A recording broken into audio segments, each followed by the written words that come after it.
Hello everybody and welcome back to my channel. Today we are going to be doing a postpartum update from my kitchen.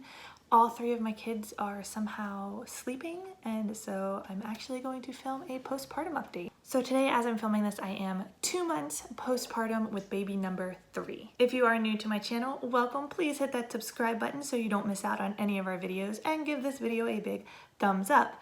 To introduce myself, my name is Danny. I'm currently 29 years old and I just had my third daughter 2 months ago. Obviously, based on the title, you probably already know that.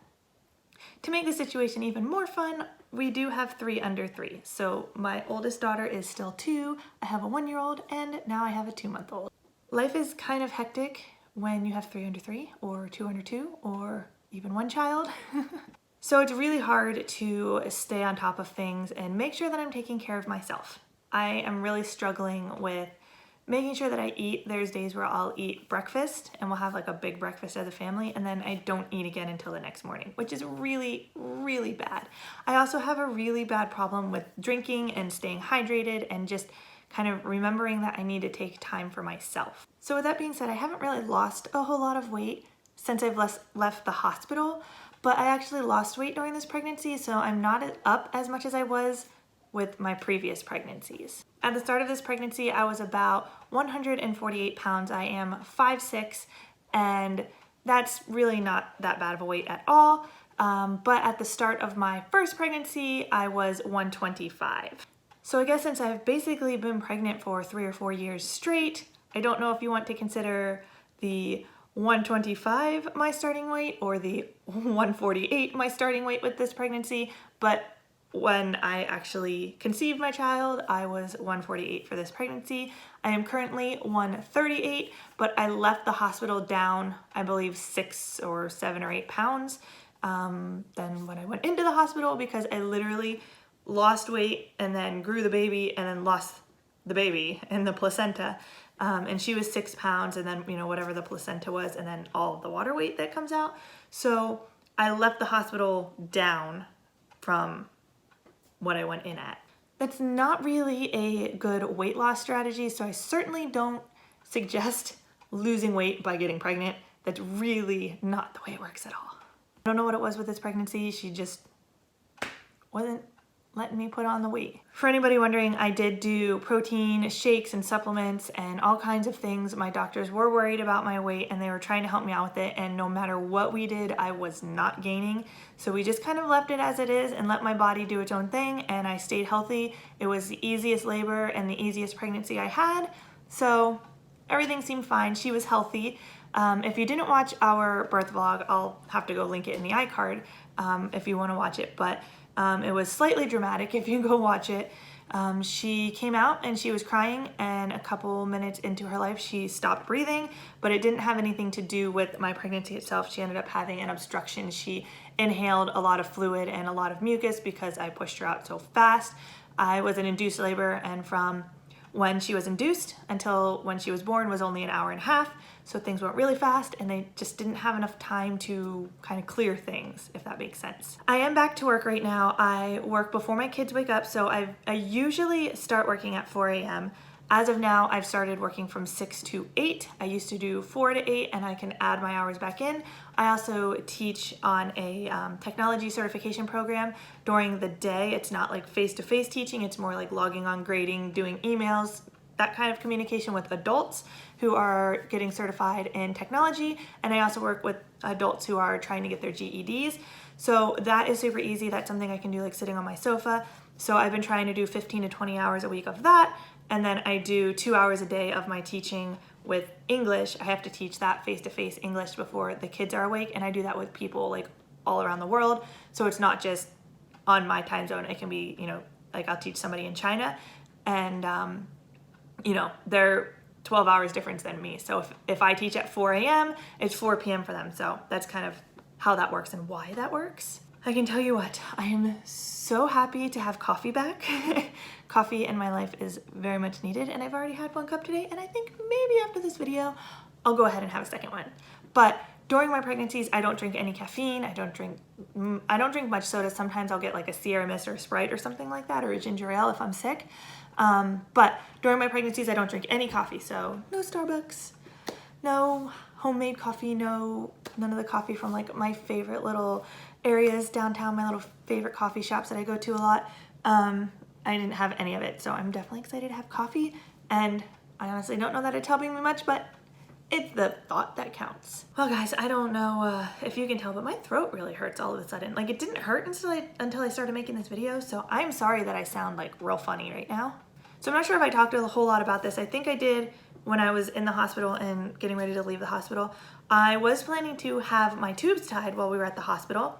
I was supposed to have it done on the Monday, which was the same day that I was leaving, so I was supposed to have it done in the morning, and then I was just gonna be discharged at night, and they couldn't fit me on the schedule because I decided too late while I was in the hospital to just go ahead and do that while I was there, and it didn't happen. So if you are interested in getting your tubes tied, make sure you like do it way in advance, like you agree to it and sign all the paperwork way in advance so that you don't have the issue that I had. So as a result, I am going to be student teaching in a week. I'm actually going to start a week from Monday, and I will have to be working my full-time job that I currently have now with like between my two jobs and teaching full-time. So I'm going to be working about 80 hours a week until like the first full week of December.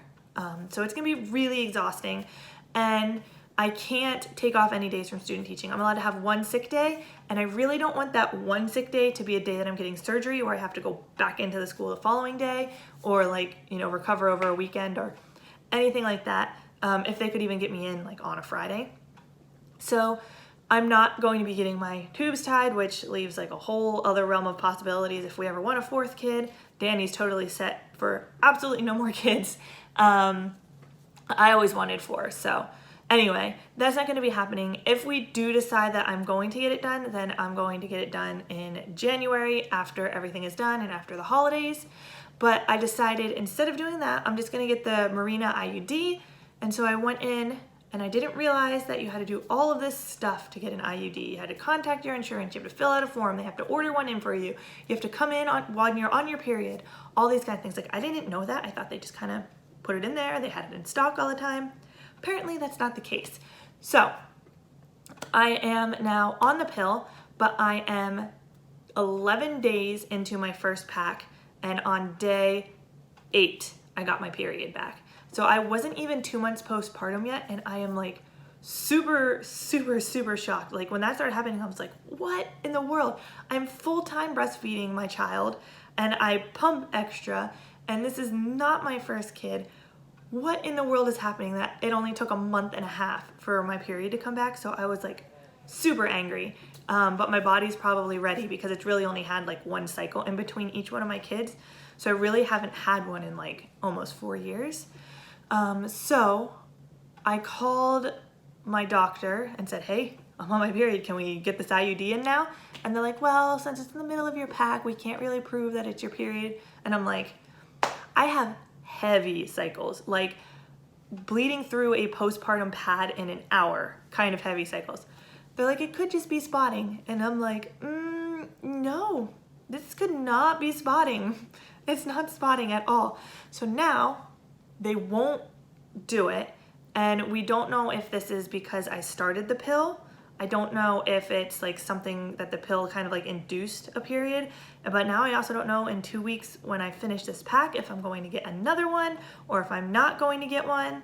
And then like, I don't know when I'm gonna have another one at this point to get the IUD in. So now I'm gonna have to wait for the school year, and I'm gonna have to go after school to get that put in, and my doctor's office is an hour away. So anyway, birth control is just up in the air at this point. I'm on the pill.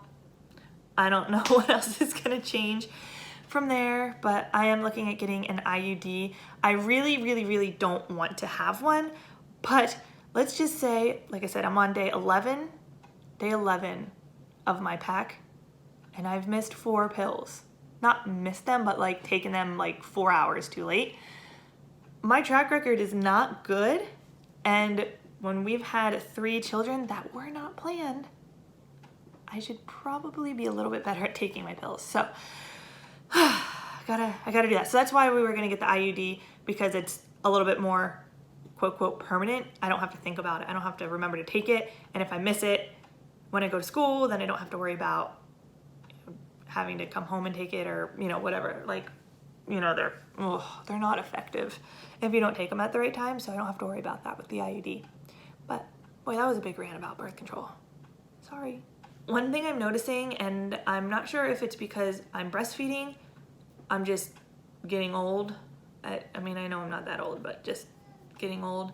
Or if it's something related to hormones, I just hurt. My neck hurts, my back hurts, my head hurts.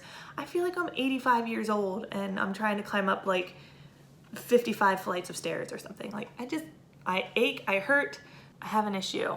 I can't think of what it's called. It is extreme, like crippling anxiety for like 30 seconds to a minute before I start breastfeeding or before you have a letdown. So like you get kind of tingly and then everything starts coming out of your boobs when you're breastfeeding. It is like crippling. Like I can't function for about 30 seconds to 2 minutes before that. So if I am like walking around and I get that feeling, I know that like my boobs are gonna start leaking, as weird as that is.